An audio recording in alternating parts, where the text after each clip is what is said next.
नमस्कार, मैं सीबीएसई गुरु स्वागत करता हूं आपका अपने यूट्यूब चैनल पे। तो जैसे आप जानते हैं कि आज से मैं जो है कोऑर्डिनेट ज्योमेट्री ये शुरू करने जा रहा हूं, जो कि बहुत इंपॉर्टेंट सब्जेक्ट है in the math point of view, और जो कि बहुत ज़्यादा इंपॉर्टेंट है in the JEE advance, JEE mains board exam. बहुत ज़्यादा आता है, बहुत ज़्यादा क्वेश्चंस आते हैं इससे, ठीक है। तो इसका हम शुरुआत करते हैं उस टॉपिक से। मैं सब कुछ लेकर पढ़ाऊंगा, मतलब कि बेसिक लेवल से लेकर एडवांस लेवल तक मैं पढ़ाने वाला हूं। तो आप लोग ध्यान दीजिएगा और एक एक क्वेश्चन को देखिएगा। मैं हर एक क्वेश्चन करवाऊंगा जिससे आपका फ़ायदा हो, जिससे आपको अच्छी तरीके से मैथमेटिक्स आए। चलिए देखते हैं कोऑर्डिनेट सिस्टम एंड कोऑर्डिनेट। सबसे पहले कोऑर्डिनेट सिस्टम या कोऑर्डिनेट ज्योमेट्री पढ़ने के पहले हमें ये जानना होगा कोऑर्डिनेट एक्सिस क्या होता है। जैसे कोऑर्डिनेट एक्सिस क्या है, उससे पहले एक चीज़ हम जानते हैं क्यों कोऑर्डिनेट एक्सिस की ज़रूरत पड़ती है। हम अपने स्पेस में, हमारे जो स्पेस है उसमें हम किसी भी चीज़ को, जैसे मान लीजिए ये मार्कर है, ये यहाँ स्पेस पे है, ठीक है, ये मार्कर यहाँ स्पेस पे है। अब हमें मालूम करना है ये किस पोजीशन पे है। जैसे हमको इसको मालूम करना है इसका डिस्टेंस क्या है, और ये अगर ये ट्रैवल कर रहा होगा तो कितने स्पीड से ट्रैवल कर रहा होगा, ठीक है। इसका अगर एक्सेलरेशन होगा तो कितना एक्सेलरेशन होगा। तो ये सारी चीज़ें आप फिजिक्स में भी पढ़े होंगे या नहीं पढ़े होंगे, तो ये जान लीजिए कि ये सारी चीज़ें हम किसी भी चीज़ के रेफरेंस में निकालते हैं, ठीक है। अब जैसे मान लीजिए आप स्पेस है, आप अंतरिक्ष में है, ठीक है, आपको किसी पॉइंट के बारे में मालूम करना है। मान लीजिए कोई ऐसा पॉइंट है, ठीक है, कोई पॉइंट है, आपको उस बारे में मालूम करना है कि ये इसका पोजीशन क्या है। तो कैसे मालूम करेंगे, कुछ पता नहीं है कि किधर मालूम करें, किसके रिस्पेक्ट में मालूम करें, क्या मालूम करें, ठीक है। तो इसी चीज़ के लिए कोऑर्डिनेट एक्सिस बनती है, ठीक है। इसी चीज़ के लिए क्या बनती है, कोऑर्डिनेट एक्सिस। किसी भी पॉइंट, कोई भी स्पेस में पॉइंट है, ठीक है, उसकी पोजीशन मालूम करने के लिए हम कोऑर्डिनेट एक्सिस का सहारा लेते हैं। अब जैसे यहाँ पे एक पॉइंट है, तो हम क्या करेंगे, दो एक्सिस बनाएंगे, ठीक है।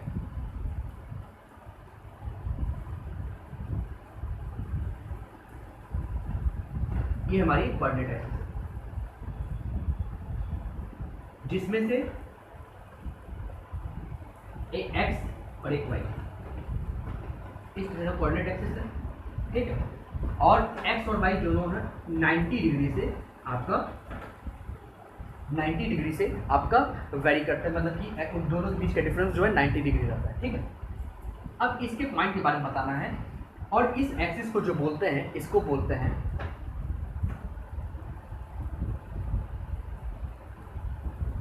कार्टेशियन कोऑर्डिनेट्स, ठीक है, इसको बोलते हैं कार्टेशियन कोऑर्डिनेट्स। तो हमें इस पॉइंट के बारे में मालूम करना है। तो जब एक्स वाई एक्सिस आती है, जब एक्स वाई के फॉर्म में कोऑर्डिनेट एक्सिस आता है, कार्टेशियन कोऑर्डिनेट आता है, तो जो भी पॉइंट है उसको एक्स और वाई के रेस्पेक्ट में ही हम रखते हैं। तो ये पॉइंट कहीं भी होगा तो उसको हम लिख लेंगे, वो पॉइंट पी, उसका पोजीशन होगा एक्स वाई, किसी ना किसी पोजीशन में होगा। ऐसा नहीं कितना ही होता है, पूरा पूरा स्पेस में फैला होता है। ये X axis horizontal axis, Y axis vertical axis, इसको बोलते हैं हॉरिजॉन्टल एक्सिस।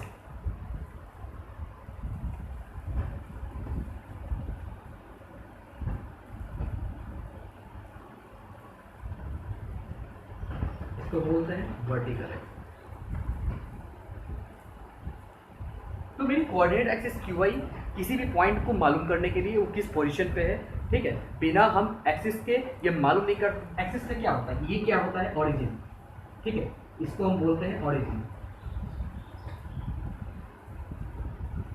और इसकी वैल्यू होती है 0 0 एक्स वाई के फॉर्म में अगर लिखना चाहे तो हम ग्राउंड के रेस्पेक्ट में 0 0 को हम मानते हैं ये ग्राउंड, ठीक है, या इसको हम ले सकते हैं रेफरेंस, ठीक है, एक तरह का रेफरेंस है 0 0। इसके रेस्पेक्ट में वो पॉइंट कहाँ है, ऐसा नहीं कि पॉइंट का एग्जैक्ट वैल्यू मालूम चलिए, ये रेस्पेक्टेड वैल्यू है, ये पॉइंट की एग्जैक्ट वैल्यू नहीं है, ये आपकी reference value, reference value with respect to origin. Origin के रेस्पेक्ट में ये उसकी वैल्यू है एक्स वाई के फॉर्म में, ठीक है, एक्स वाई के फॉर्म में उसकी वैल्यू। तो ये पॉइंट को जो हम कार्टेशियन कोऑर्डिनेट से रिप्रेजेंट करते हैं। एक और कोऑर्डिनेट होता है जिसके थ्रू हम इस पॉइंट को रिप्रेजेंट कर सकते हैं, ठीक है, और उसका नाम है ऑब्लिक एक्सिस, ठीक है, ऑब्लिक एक्सिस होता है। और वहाँ पे ये यानी जो ऑब्लिक एक्सिस होता है वहाँ पे एक्स और वाई के बीच का डिफरेंस 90 डिग्री नहीं होता है। वहाँ पे क्या होता है, वहाँ पे कुछ इस तरीके का होता है,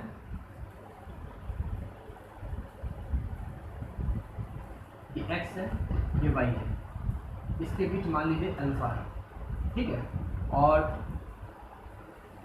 किसी एंगल से आपको 90 डिग्री नहीं लग रहा है, अल्फा यहाँ पे 90 नहीं है, ठीक है, और कोई पॉइंट है, कोई पॉइंट पी है जिसका आपका x1 y1 वैल्यू है, ठीक है, एक्स वाई ही है, लेकिन यहाँ पे ये कोऑर्डिनेट अल्फा 90 नहीं, ठीक है, तो ये ऑब्लिक एक्सिस कहलाता है, ठीक है। अब यहाँ से देखिएगा जरा, अगर हम जनरली हम क्या लेके चलते हैं, जनरली हम हमेशा कार्टेशियन कोऑर्डिनेट लेके चलते हैं। जितने भी हम क्वेश्चंस आगे करेंगे सब कार्टेशियन कोऑर्डिनेट्स के रिस्पेक्ट में ही करेंगे। जैसे सर्किल वगैरह के रिस्पेक्ट में आगे हम बताएंगे पोलर कोऑर्डिनेट्स तो क्या होता है, वो हम करते हैं। एक्चुअली हर जगह हम कार्टेशियन कोऑर्डिनेट लेके ही चलते हैं, ठीक है। अगर हमें मालूम करना रहे, जैसे मान लीजिए ये एक्सिस पे कोई पॉइंट है, suppose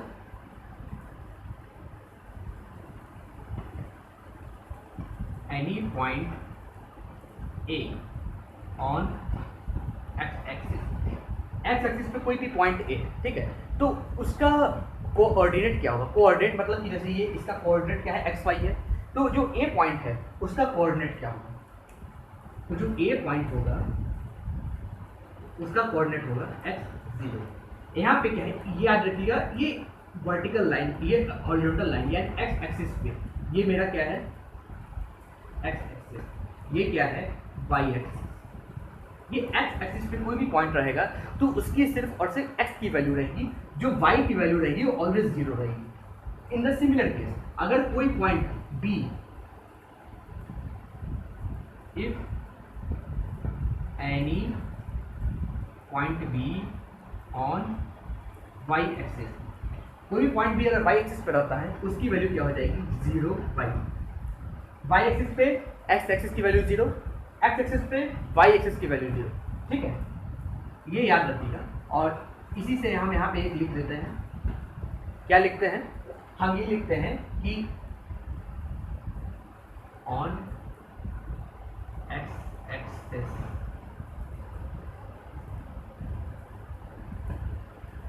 point has only x value and y value is 0. In same way, on y axis only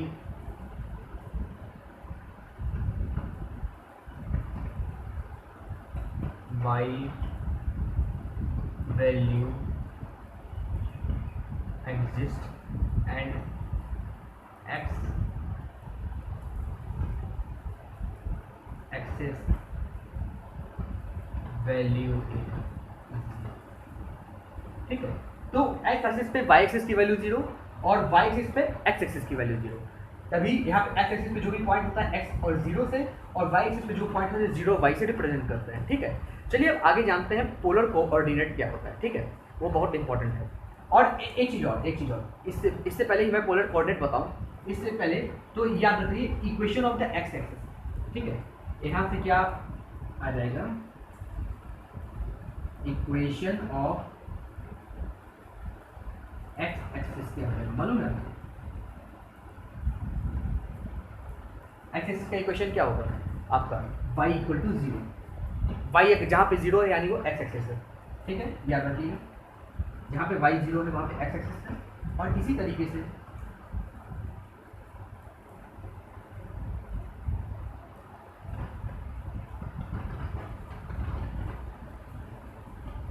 equation of y axis, यहाँ पे क्या हो जाएगा, x equal to, y axis पे क्या होता है, x की वैल्यू क्या होती है 0, यहाँ से क्या हो जाएगा, x इक्वल टू 0। ये सारी चीज़ें रिमेंबर रखिएगा, आगे बहुत ज़्यादा काम आने वाली है।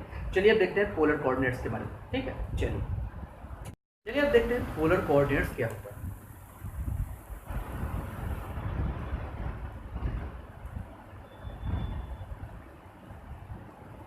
सो स्टूडेंट्स, जो पोलर कोऑर्डिनेट्स होता है उसको इस तरीके से डिफाइन करते हैं। आपका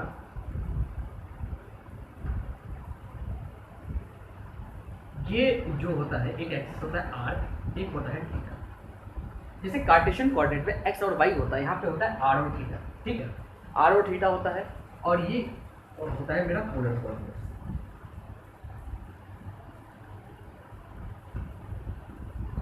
जो कि बहुत ज़्यादा महत्वपूर्ण है।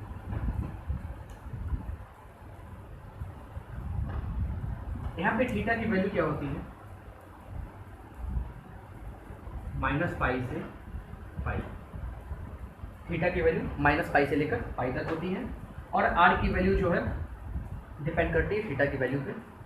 अब यहाँ पे अगर थीटा की वैल्यू मोर देन पाई हो गई, थीटा की वैल्यू माइनस पाई से पाई ज़्यादा हो नहीं सकती, अगर थीटा की वैल्यू पाई से ज़्यादा आती है तो यहाँ पे थीटा 1 की वैल्यू क्या कर देंगे, 2 पाई माइनस थीटा। इसी तरह अगर थीटा की वैल्यू माइनस पाई से ज़्यादा आती है तो यहाँ पे थीटा की वैल्यू क्या कर देंगे, आपका क्या कर देंगे, थीटा प्लस 2 पाई। तो इससे क्या रहेगा मेरा थीटा माइनस पाई से पाई के बीच में, ठीक है, ये याद रखिएगा, माइनस पाई से पाई के बीच में आपका थीटा रहेगा। और पोलर कोऑर्डिनेट में क्या होता है, आर और थीटा।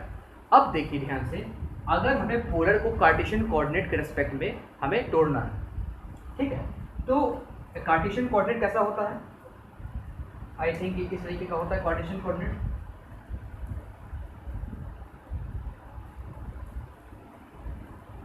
ठीक है, ये एक्स होता है, ये वाई होता है। तो अब जरा देखिए, एक्स एक्सिस तो यहाँ पे हो गया, ये तो होगा एक पोलर कोऑर्डिनेट में, एक्स एक्सिस जैसा है वैसे नीचे का एक्सिस रहेगा, और ऊपर आर एक्सिस है जो कि थीटा के साथ वेरी करता है। अब ध्यान रखिए, अगर आर को हम, आप जानते हैं कि इस तरह की चीज़ों में जब कोई पार्टिकुलर वैल्यू थीटा एंगल से वेरी कर रहा है तो हम उसको एक्स एक्सिस और वाई एक्सिस के अक्रॉस क्या कर सकते हैं, उसको ब्रेक कर सकते हैं। इसको हम इस एक्सिस के अक्रॉस और इस एक्सिस के अक्रॉस क्या कर सकते हैं, ब्रेक कर सकते हैं। तो यहाँ से एक्स की वैल्यू क्या आ जाएगी, एक्स एक्सिस के क्रॉस क्या आएगा, थीटा जब रहता है तो यहाँ से क्या करते हैं, आर कॉस थीटा। आप जानते होंगे, नहीं जानते होंगे तो याद कर लीजिए, जब जो एक्सिस थीटा इस तरीके से थीटा यहाँ पे रहता है, जहाँ पे थीटा रहता है वो कॉस थीटा होता है, और यहाँ पे थीटा नहीं रहता है वो साइन थीटा होता है, ठीक है, आर कॉस थीटा, और वाई क्या हो जाएगा यहाँ पे, आर साइन थीटा। अब यहाँ से देखिए, अगर ये फर्स्ट है ये सेकंड है, अब यहाँ से डिवाइड सेकंड बाई फर्स्ट, तो यहाँ पे क्या आ जाएगा, sine theta by cos theta equal y by x, r r cancel हो जाएगा।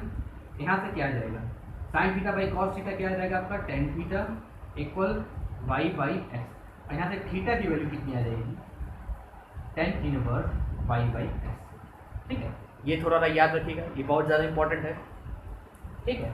अब आगे देखते हैं, अगर हम इसको ही आधार मान के,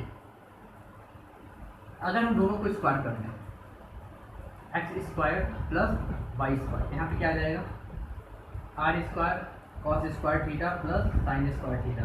और आप लोग करके देखिए, ये क्या होता है, 1 होता है जैसे हम जानते हैं अकॉर्डिंग टू ट्रिग्नोमेट्री। तो यहाँ पे क्या आ जाएगा, आर की वैल्यू क्या आ जाएगी, under root x square plus Y square. ये जो बता रहे ये रिलेशन है, ठीक है, इस एक्स और वाई के बीच में और आर और थीटा के बीच में, ठीक है, ये बहुत इंपॉर्टेंट है, जरा देखिएगा आप लोग, ठीक है।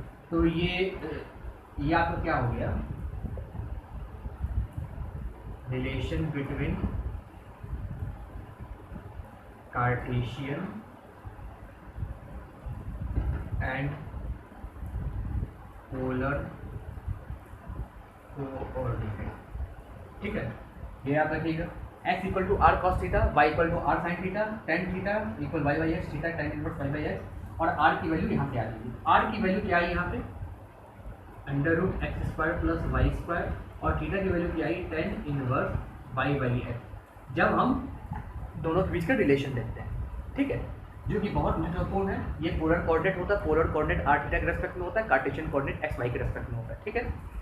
चलिए अब आगे कुछ क्वेश्चंस करते हैं जिससे आपको ये पूरा समझ में आएगा, ठीक है। चलिए उस क्वेश्चन को देखते हैं। तो स्टूडेंट्स चलते हैं कुछ न्यूमेरिकल पे। जहाँ पे देखते हैं जो हमने अभी कोऑर्डिनेट्स के बारे में पढ़ा है, आपके पोलर कोऑर्डिनेट्स के बारे में पढ़ा है, कार्टेशियन कोऑर्डिनेट के बारे में पढ़ा है, वो सारी चीज़ देखते हैं कि किस तरीके से न्यूमेरिकल में हम कर सकते हैं। अब देखिए क्या दिया है कि draw the polar coordinate, r और थीटा के रूप में दिया है सब कुछ पोलर कोऑर्डिनेट, ठीक है सब कुछ। अब उसको ड्रॉ करना है, तो सिंपल सी बात है, एक एक्सिस बनाएंगे, लेट अस सपोज कि एक्स एक्सिस है। अब देखिए सबसे पहले क्या दिया है 2 और π/3। π/3 कहाँ होगा, एंटी क्लॉकवाइज। मैंने बताया था कि एंटी क्लॉकवाइज पॉजिटिव लेते हैं, ठीक है। π/3 यानी इधर कहीं होगा, 90 इधर होता है, आपका इधर क्या होता है 90 होता है, तो यहाँ तो होगा नहीं, इससे कम ही होगा। तो लेट अस सपोज कि यहाँ कहीं होगा मेरा, ये यहाँ पे क्या है 2 और π/3, ठीक है। 2 और π/3 ये एंटी क्लॉकवाइज है, पॉजिटिव है, ठीक है। अब एक यहाँ पे 2 और -π/3, -π/3 यानी क्लॉकवाइज होगा, तो यहाँ से क्लॉकवाइज ले लेते हैं, -2 और -π/3, ये एंगल तो डिफाइन हो गया। अब देखिए तीसरा क्या है, -2 और π/3। π/3 यानी इसी डायरेक्शन में, लेकिन -2, अभी 2 है इधर, ठीक है। ऑब्वियस सी बात है -2 क्या होगा, अपोजिट डायरेक्शन में होगा, इसको हम लिख सकते हैं -2 π/3। आप कहेंगे ऐसा क्यों, क्योंकि सर देखिए 2 यहाँ पे है और यहाँ पे π/3, ठीक है। तो ऑब्वियस सी बात है 2 है इधर, उसके अपोजिट में -2 ही होगा, और इधर देखिए -2 -π/3, 2 -π/3 -π/3 किधर आएगा, इधर आएगा, -2 -π/3, क्योंकि अपोजिट 2 इधर होगा तो -2 इधर होगा, 2 इधर होगा तो -2 इधर होगा, ये हम जानते हैं, ये होता ही है, ठीक है। तो इस तरीके से हमें पोलर कोऑर्डिनेट रोटेट कर सकते हैं। आप कहेंगे सर एंगल वगैरह क्या है, तो एंगल भी है। अब देखिए जैसे ये -π/3 है, ठीक है, -π/3 या उसको हम और क्या लिख सकते हैं, पाई -π/3। अगर पाई माइनस इधर एक चीज़ हम बताना भूल गए थे, वो याद रखिएगा, फर्स्ट कोऑर्डिनेट में जो भी पोलर कोऑर्डिनेट मैंने बताया था, ये आर ये थीटा, या आप कार्टेशियन कोऑर्डिनेट में लीजिए, खैर वहाँ तो आर थीटा होता नहीं, ठीक है।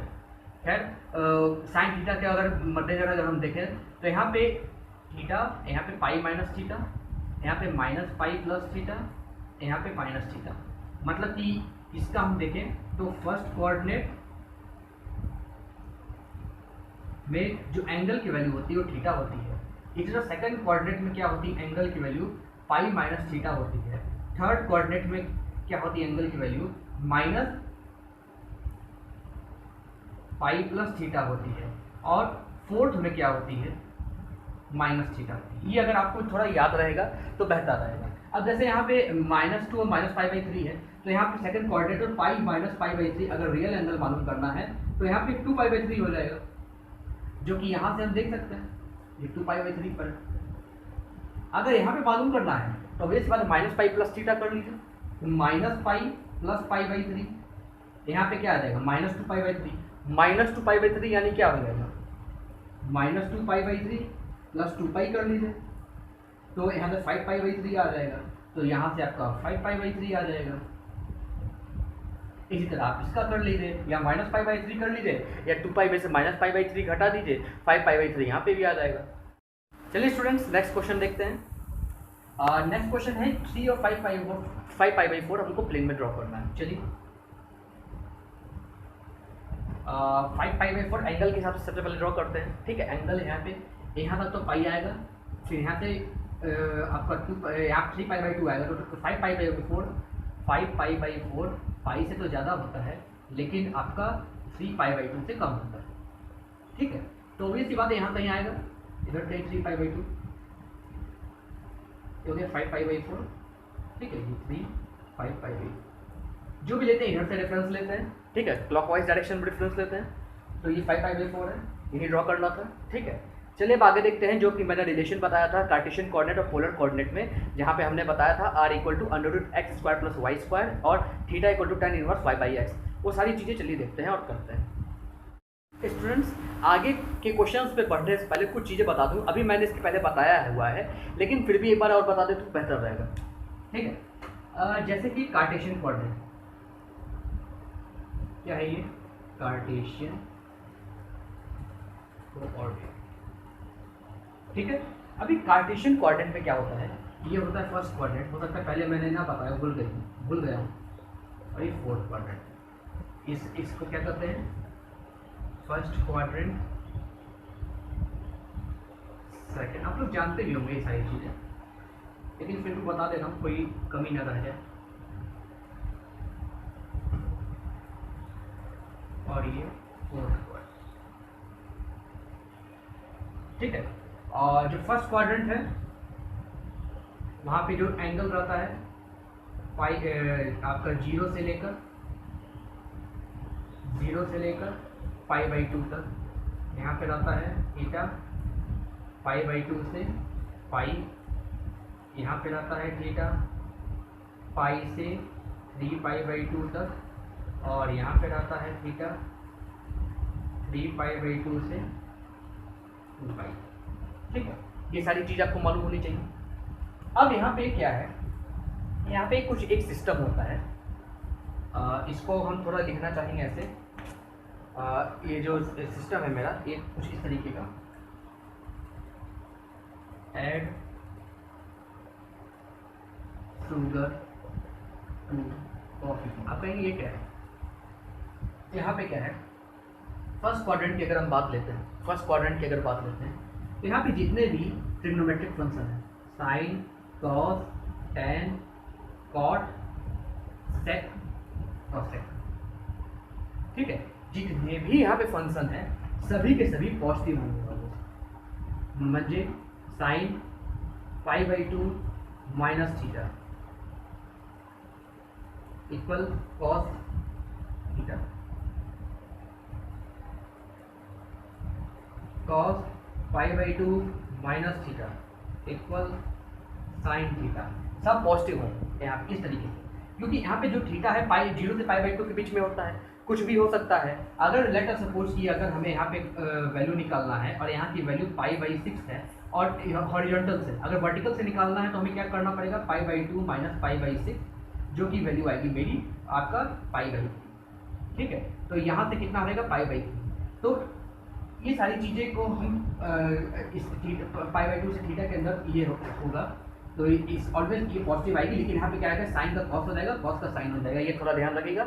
लेकिन पॉजिटिव साइन और नेगेटिव साइन में कोई अंतर नहीं आएगा, ठीक है। इसी तरह मेरा क्या हो जाएगा, tan π/2 माइनस थीटा, ये आपका हो जाएगा कॉट थीटा,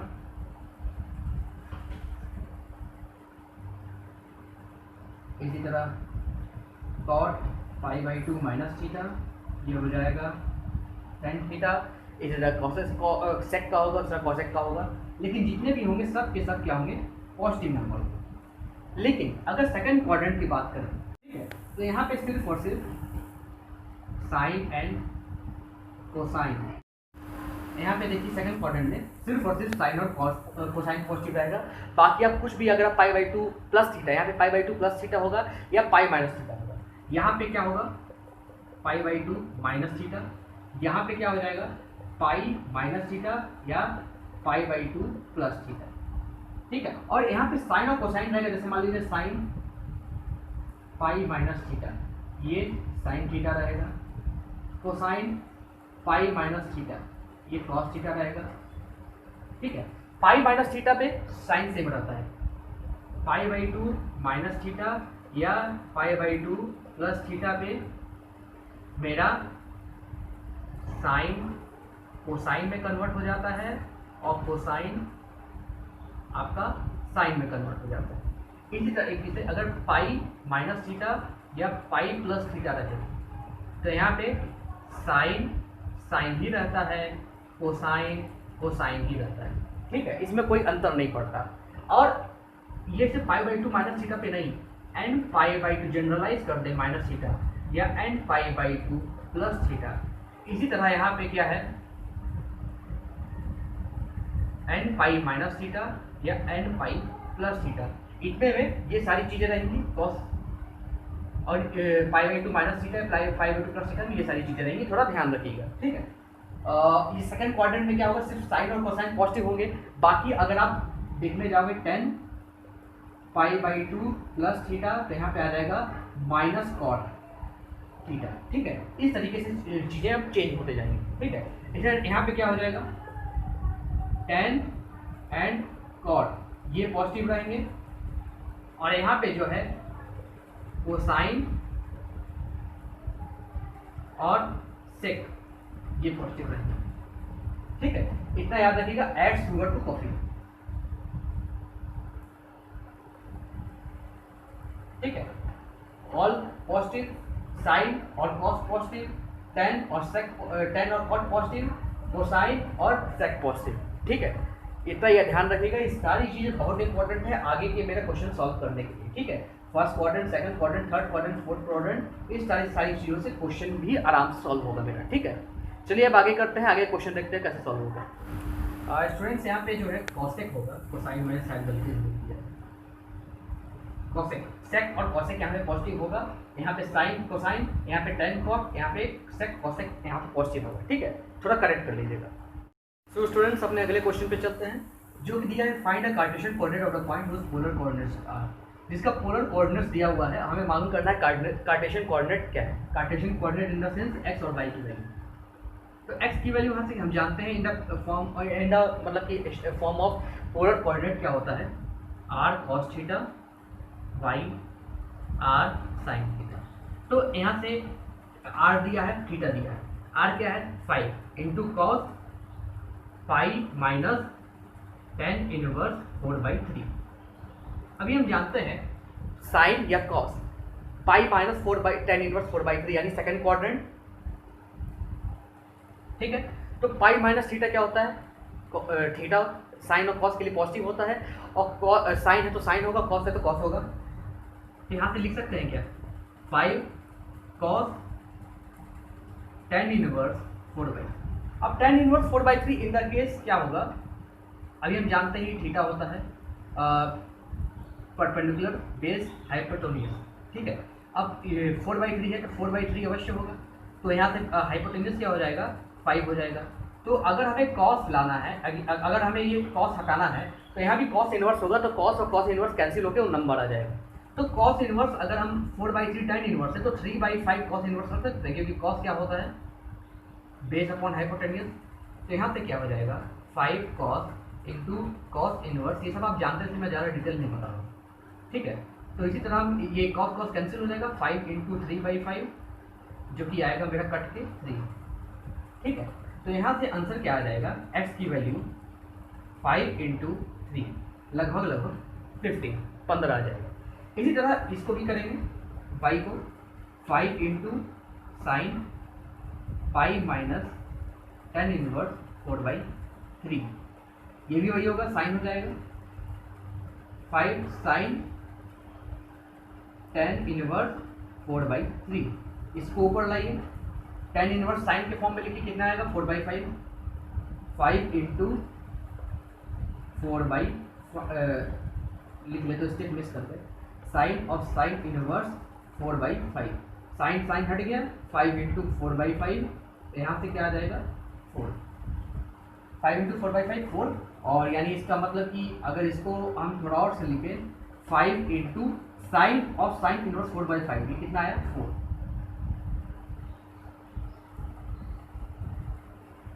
कुछ गलती है क्या, अरे हाँ सॉरी वेरी सॉरी स्टूडेंट्स, ये बहुत बड़ी गलती है। 5 यहाँ तो 5 हम ले ही लिए, दोबारा पे 5 लेंगे, 5 इंटू 3/5 3, एक्स की वैल्यू यहाँ पे 3 आई, और यहाँ पे y की वैल्यू यहाँ पे क्या आई 4 आई। ठीक है, चूंकि यहाँ 5 इंटू 4/5 है, 4 आई यहाँ की y की वैल्यू, तो यहाँ से x और y की वैल्यू क्या आ जाएगी 3 और 4 इसके लिए। ठीक है, इसी तरह अगर ये हम करते हैं, थोड़ा इधर करने की कोशिश करते हैं, जगह कम है, तो यहाँ पे r क्या है 5√2 और थीटा आपको क्या है π/4, तो यहाँ से x क्या आ जाएगा r cos theta 5√2 into cos π/4, cos π/4 कितना होता है 1/√2, 5√2 इंटू 1/√2, √2 कैंसिल, आंसर क्या आएगा मेरा 5। इसी तरीके से अगर हम y ढूंढना चाहे r sin थीटा, ठीक है, r sin इंटू π/4, sin π/4 क्या होता है 1/√2, यानी 5√2 इंटू 1/√2, ये आ जाएगा मेरा 5 आंसर। तो x और y, इसके लिए x और y क्या आ जाएगा, ये आएगा मेरा 5। ठीक है, तो थोड़ा ध्यान रखिएगा, इस तरह से इसको सॉल्व करते हैं।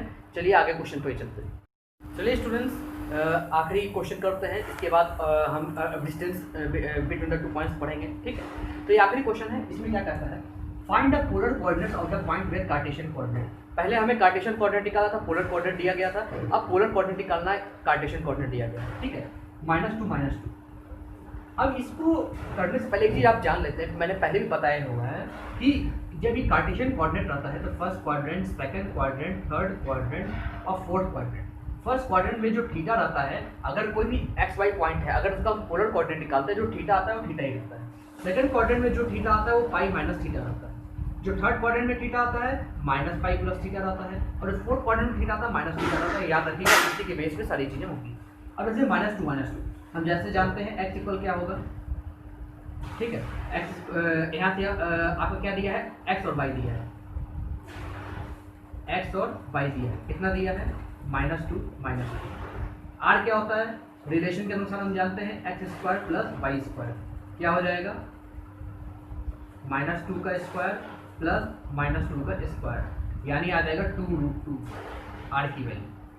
थीटा की वैल्यू अगर बात करते हैं तो यहाँ से आएगा tan inverse y/x, tan inverse -2/-2, tan inverse 1 जो कि π/4 आएगा, हम जानते हैं।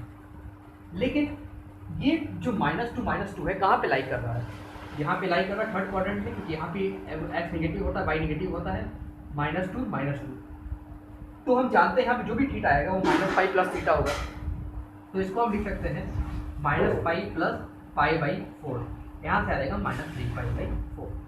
तो जो मेरा पोलर कोऑर्डिनेट होगा इसका क्या आ जाएगा, 2√2 और -3π/4। ठीक है, अब इसका देखते हैं -3 और 4। इसका अगर थोड़ा देखिए, इसका जो है इधर ही देखते हैं, यहाँ पे जो r आएगा क्या आएगा, √x² प्लस y² -3 का स्क्वायर प्लस 4 का स्क्वायर, 5 आ जाएगा r की वैल्यू। ठीक है, और थीटा क्या आएगा, वही tan inverse y/x, tan inverse -3/4।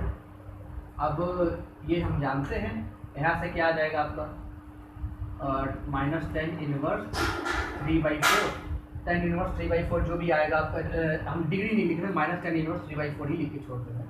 ठीक है, अब ये सेकंड क्वाड्रेंट में लाई करता है, -3 और 4, -3 और 4 इस सेकंड क्वाड्रेंट में लाई करता है, तो हम यहाँ पे क्या लिख सकते हैं, पाई माइनस थीटा। ठीक है, तो ये थीटा क्या हो जाएगा मेरा, पाई माइनस tan इनवर्स 3/4 हो सकता है, और इसको हम अगर लिखें यहाँ पे तो आएगा पाई प्लस tan इनवर्स 3/4। ठीक है, tan minus theta equal to -tan theta होता है, ये हम सब जानते हैं। तो यहाँ से मेरा आंसर आ जाएगा इसका, थीटा r क्या हो जाएगा 5, और ऐसा क्या होगा 5 प्लस tan इनवर्स 3/4। याद रखिए, आप यहाँ से माइनस बाहर ले लिए, हो सकता है कई जगह ऐसा लिखा हो कि पाई माइनस tan इनवर्स -3/4। ठीक है, यहाँ पे हम पाई माइनस बाहर ले लेंगे। ठीक है, कोई उतना बड़ा इशू नहीं है। ठीक है, चलिए ठीक है, अब अगला देखते हैं, डिस्टेंस बिटवीन द 2 पॉइंट्स। चलिए, डिस्टेंस बिटवीन 2 पॉइंट्स, 2 पॉइंट के बीच का डिस्टेंस हम निकालने की कोशिश करेंगे, और उसका फॉर्मूला क्या होता है वो भी जानेंगे। चलिए देखते हैं। तो लेट अस सपोज कि हम कोई एक्सिस ड्रॉ करते हैं, कोई एक्सिस ड्रॉ कर लिए, कोई क्या कार्टेशियन कोऑर्डिनेट का ही एक्सिस ड्रॉ करते हैं, ये एक्स एक्सिस रहा, ये वाई एक्सिस रहा। ठीक है, अब लेट अस सपोज कि 2 पॉइंट हम कंसिडर किए, ये पॉइंट P1 है, ये पॉइंट P2 है। ठीक है, ये पॉइंट P1 है, पॉइंट P2 है, और इसका respective position with respect to the Cartesian coordinate x1 y1 है, इसका भी position with respect to the Cartesian coordinate x2 y2, क्योंकि स्पेस में कोई भी चीज़ हो उसका पोजीशन डिटरमाइन करते हैं फ्रॉम द कार्टेशियन कोऑर्डिनेट के रिस्पेक्ट में ही। ठीक है, उसका एक्स वाई के फॉर्म में, तो इसका भी एक्स वाई के फॉर्म में ही हम, एक्स वाई मेरा कार्टेशियन कोऑर्डिनेट है, तो एक्स वाई के फॉर्म में ही हम पोजीशन डिटरमाइन करने की कोशिश करेंगे। ठीक है, वही सारी चीज़ हम यहाँ पे कोशिश करते हैं। तो ये इसका पोजीशन हो गया P1 का, और ये P2 का पोजीशन। ठीक है, अब देखिए, हमें मालूम करना है इन दोनों के बीच का डिस्टेंस कितना है, ये D है, इसका डिस्टेंस कितना है, यही हमको मालूम करना है। तो डिस्टेंस का फॉर्मूला होता है और वो फार्मूला बहुत इंपॉर्टेंट है, आपको याद नहीं रखना होगा, ठीक है। याद रखिएगा, डी का फार्मूला, डिस्टेंस का फार्मूला होता है under root x2 minus x1 का whole square plus y2 minus y1 का होल स्क्वायर। ये डिस्टेंस का फॉर्मूला होता है, बहुत इंपॉर्टेंट है, याद रखिएगा आप लोग, ठीक है। और दो पॉइंट के बीच का डिस्टेंस निकालने के लिए बहुत ज़्यादा काम आता है, बहुत ज़्यादा, इसमें कोई वो नहीं है, ठीक है। ये मोस्ट इंपॉर्टेंट फॉर्मूला है। ये क्या है मेरा, डिस्टेंस बिटवीन 2 पॉइंट।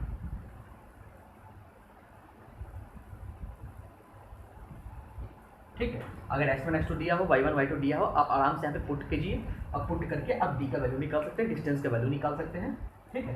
तो चलिए आगे देखते हैं क्या है इसमें।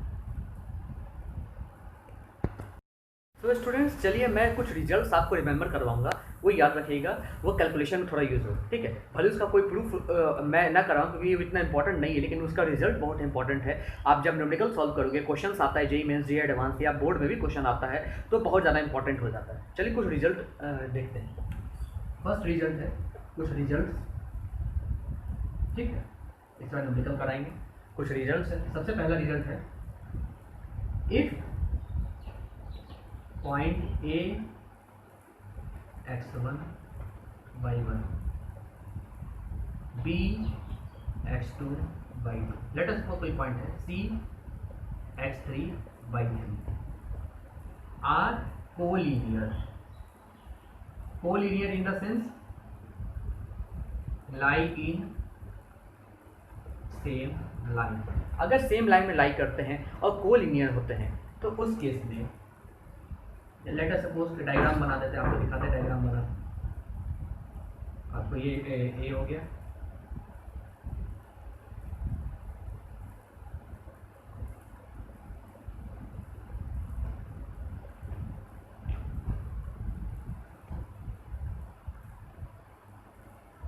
या इस तरीके से हो,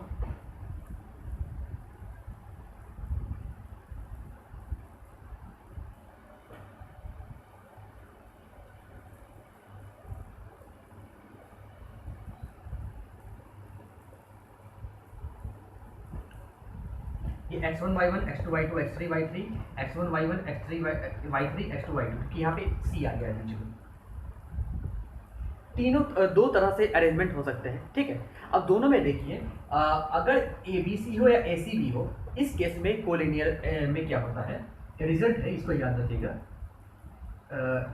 ये जो मेन रिजल्ट है इसको याद रखिएगा, जो कि बहुत इंपॉर्टेंट है। वह क्या है, A B plus minus B C equal A C, A B plus minus B C equal A C. आप कहेंगे ये क्या है सर, तो ये देखिए, अगर इस फिगर को लेते हैं A B plus B C equal A C, इस फिगर के अनुसार क्या हो गया, A B plus B C equal A C. अगर इस फिगर को लें तो भले ही सी बीच में है, लेकिन आपका हमेशा एक ही चीज़ होगा, A B minus B C equal A C, A B A C, A B minus B C equal A C, A B इसका होगा minus B C equal to A C. इसलिए यहाँ पे हम लिख रहे हैं A B plus minus B C equal A C. ये थोड़ा ध्यान रखिएगा, बहुत इंपॉर्टेंट है। अगर 3 पॉइंट है जो कि कोलिनियर इन नेचर है, तो उनका जो दो आपका लेंथ है ए बी बी सी, उनका जोड़ या उनका घटाव इक्वल टू ए सी के बराबर होगा, ठीक है। चलिए सेकंड देखते हैं। सेकंड में इफ 3 पॉइंट, अब ए बी सी लिखते हैं, x1 x2 x3 नहीं लिखते हैं, A B C exist in space, तो वहां पे 4 केस बन सकते हैं, 4 केस पॉसिबल। अगर स्पेस में मेरा मान लीजिए 3 पॉइंट है, ठीक है, A B C 3 point space में है मेरा, ठीक है। पार्टिकुलर कोऑर्डिनेट होगा x1 y1 x2 y2 x3 y3, लिख नहीं रहा हूं मैं, आप लोग समझ जाए, ठीक है। तो यहाँ पे 4 पॉसिबिलिटी हो सकती है। फर्स्ट पॉसिबिलिटी, ये तीनों पॉइंट मिलके क्या बना है, आइसोसेलेस ट्राइंगल। दूसरा क्या बना सकते हैं, इक्विलैटरल ट्राइंगल। तीसरा क्या बना सकते हैं,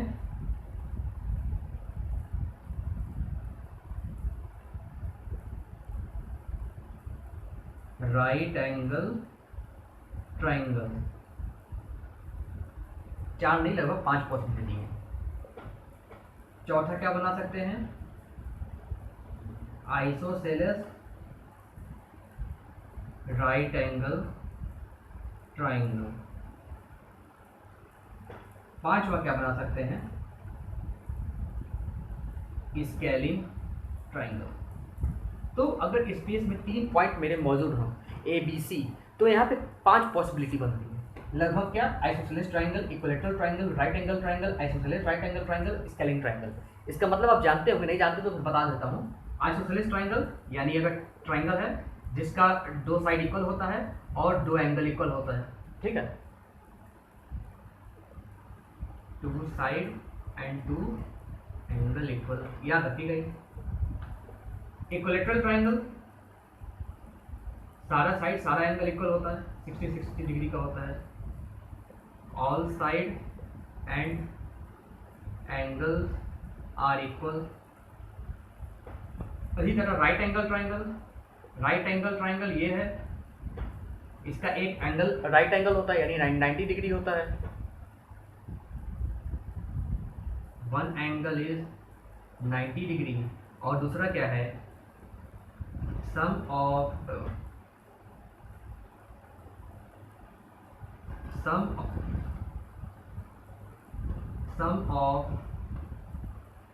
square of 2 sides equal square of third side, ठीक है। उसके बाद ये आइसोसेलेस राइट एंगल ट्राइंगल क्या होता है, तो यहाँ पे क्या होता है, 90 डिग्री पर रहता है, उसके अलावा ये 2 साइड इक्वल भी होते हैं। तो यहाँ पे क्या है, वन एंगल 90 डिग्री, दूसरा 2 साइड्स इक्वल,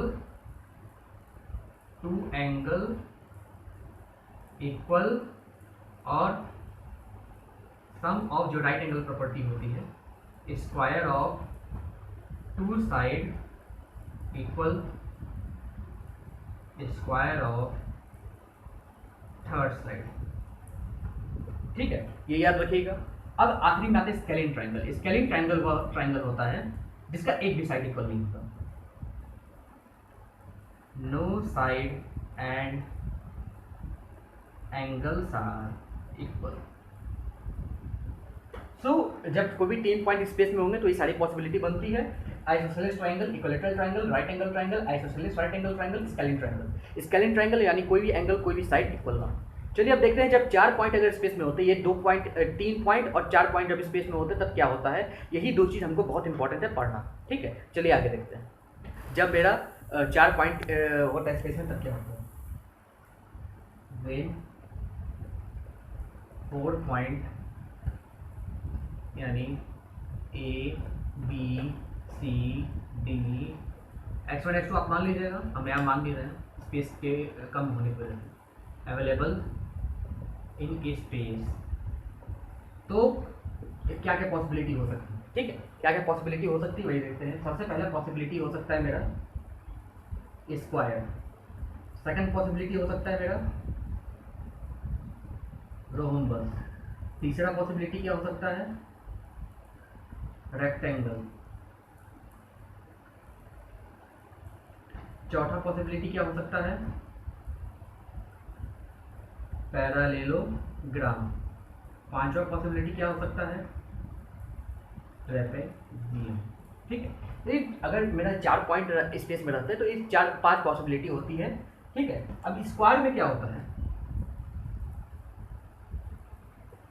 आपको कहीं पैरेललोग्राम में लिखते हैं, स्क्वायर में इस तरह रहता है जहाँ सभी साइड और सभी एंगल इक्वल होते हैं, all side and angle are equal. इसमें क्या रहता है, और इसमें डायगोनल भी इक्वल होते हैं, and diagonal equal and bisect each other at 90 degree, एक दूसरे को 90 डिग्री पे बाइसेक्ट भी करता है। फिर आता है रोम्बस, जहाँ पे आपका parallel side equal, diagonal not equal, ठीक है, डायगोनल यहाँ पे इक्वल नहीं होते हैं, बट बाइसेक्ट्स एट 90 डिग्री, देखिए 90 डिग्री पे बाइसेक्ट करते हैं, मतलब कि इन दोनों के बीच का एंगल जो बनता है 90 डिग्री बनता है। अगर डायगोनल की बात करें, इन दोनों के बीच का एंगल 90 डिग्री बनता है, इसी को कहते हैं बाइसेक्ट एट 90 डिग्री। फिर आता है तीसरा रेक्टेंगल,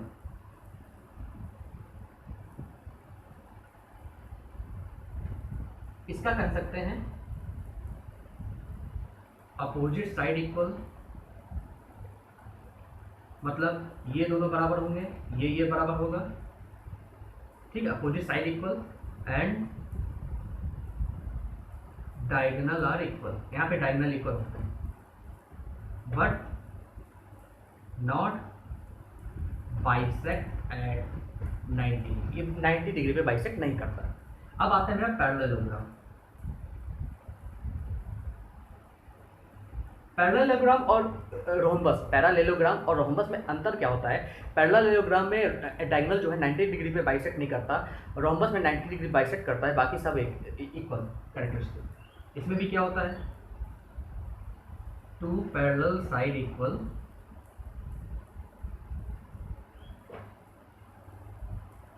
इसमें डायगोनल अनइक्वल होते हैं और नॉट बाइसेक्ट एट 90 डिग्री, क्या चीज? डायगोनल। इसी तरह ट्रेपेजियम, ट्रेपेजियम क्या होता है? कुछ इस तरीके का होता है, इसको देखें,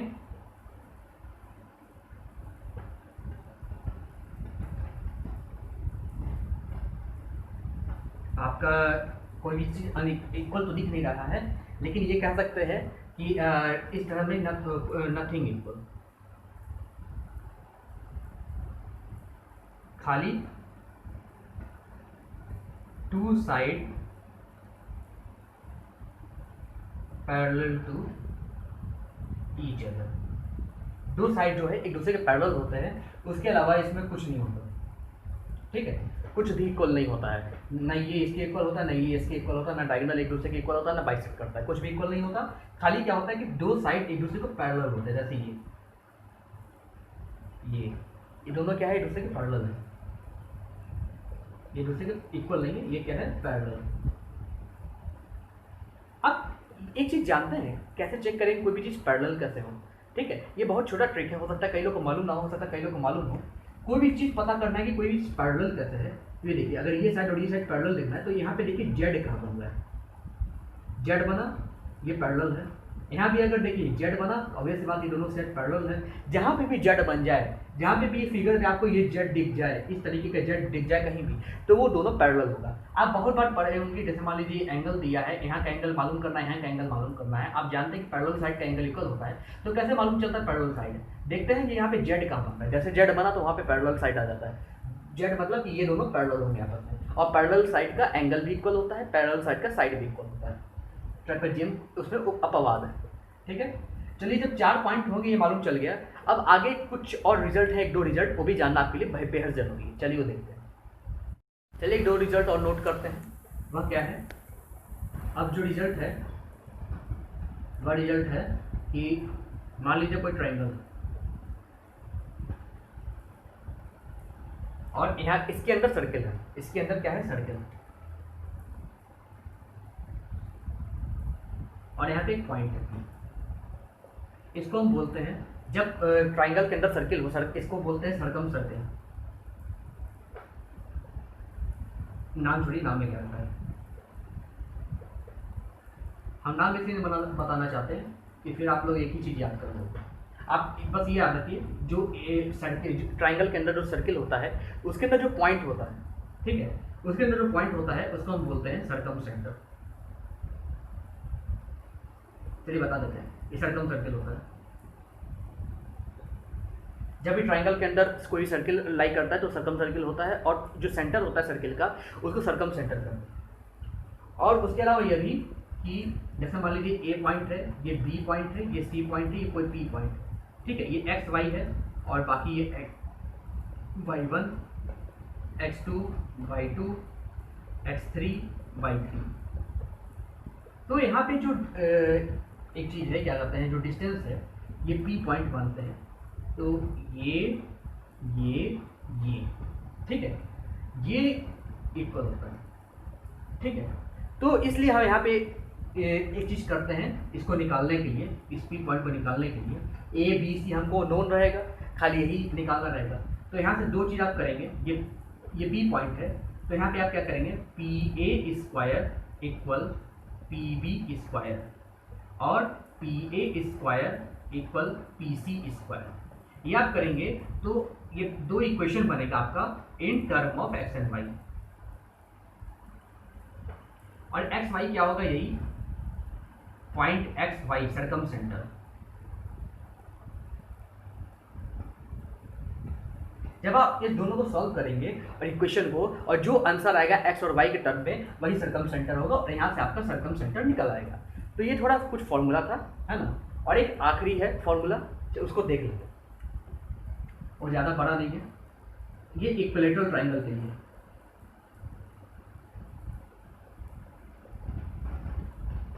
सिर्फ और सिर्फ किसके लिए, only and only equilateral triangle के लिए। इसमें क्या है, मानिए इक्विलेटरल ट्राइंगल है ए बी सी, ठीक है, इक्विलेटरल ट्राइंगल है, यानी इसका तीनों साइड इक्वल और तीनों एंगल इक्वल, ठीक है, कोई दिक्कत नहीं दिक्कत। मानिए हमको ये मालूम है ए की वैल्यू x1 y1, बी की वैल्यू x2 y2, लेकिन सी की वैल्यू हमें अननोन है, x3 y3 अननोन है।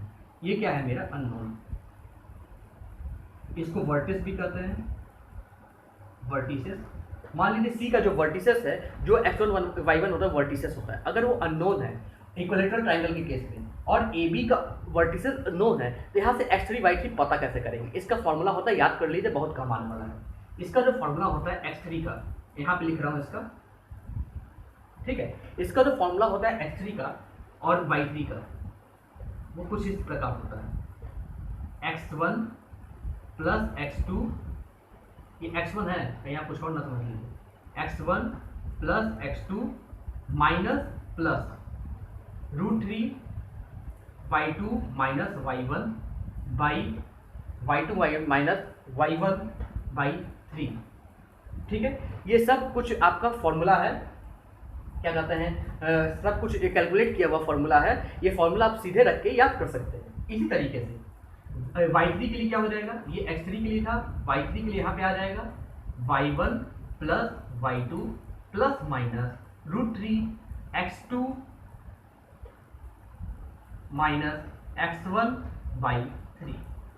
तो ये दोनों फॉर्मूला आप याद रखिएगा, ये x का फॉर्मूला है और ये y3 का है, x3 का, ये y3 का। जब भी कोई भी दो वर्टिसेस दिया हो, ठीक है, x1 y1 x2 y2 x3 y3 निकालना, तो x3 का हो जाएगा x1 plus x2 minus plus इसलिए दिया है, फर्स्ट ऑफ ऑल माइनस होगा, फिर अगर कोई और वर्टिसेस निकालना तो प्लस होगा, ये डिपेंड करता है कौन से कोऑर्डिनेट में है, ठीक है। x1 plus x2 minus plus √3 y2 minus y1 by 3, उसी तरह y1 plus y2 plus minus √3 x2 minus x1 by 3, ठीक है। ये कुछ रिजल्ट्स थे जो ज़रूरी थे आपको नोट कराने का। तो यहाँ तक मेरा कुछ लेक्चर यहाँ पे कंप्लीट होता है, ठीक है। इसके आगे न्यूमेरिकल है, फिर आगे लेक्चर पढ़ाऊँगा। तो यहाँ तक लगभग 35 से 40 मिनट का वीडियो हो गया है, तो मैं यहीं पे एंड करना चाहूँगा इस लेक्चर को। पहले जो लेक्चर मेरा है कोऑर्डिनेट ज्योमेट्री का, कोऑर्डिनेट सिस्टम एंड कोऑर्डिनेट का, जो कि बहुत इंपॉर्टेंट है। मुझे उम्मीद है कि आपको यहाँ तक बहुत एंजॉय किए होंगे, अच्छा लगा होगा, बहुत सारी चीज़ सीखे होंगे। आप कहेंगे सर आप थ्योरी पढ़ाते हैं, मैं थ्योरी नहीं पढ़ा रहा हूँ, मैं आपको बता रहा हूँ कि क्या क्या क्वेश्चन भी यूज़ होने वाले हैं, और वही सारी चीज़ आपको थोड़ा आपके दिमाग के हार्ड डिस्क में थोड़ा स्टोर करके रखना होगा। और आप स्टोर करके रखेंगे ना, तो आप जब न्यूमेरिकल लगाएंगे फटाफट लगेगा, क्योंकि ये सारी चीज़ें IIT JEE Mains JEE Advanced as well as आपके बोर्ड में बहुत काम आने वाला है। आप जानते हैं कि मैं ये सब पढ़ाने वाला हूँ, ठीक है। तो ये सारी चीज़ आप नोट करके रखिएगा, जितना भी अभी तक पढ़ाया मैंने सब कुछ नोट करके रखिए, सब कुछ बेहतरीन तरीके से आप प्रैक्टिस करके रखिए कि जब मैं न्यूमेरिकल कराऊँ तो फटाफट लगाते रहें, ठीक है। चलिए उम्मीद है कि आपको ये लेक्चर पसंद आया होगा।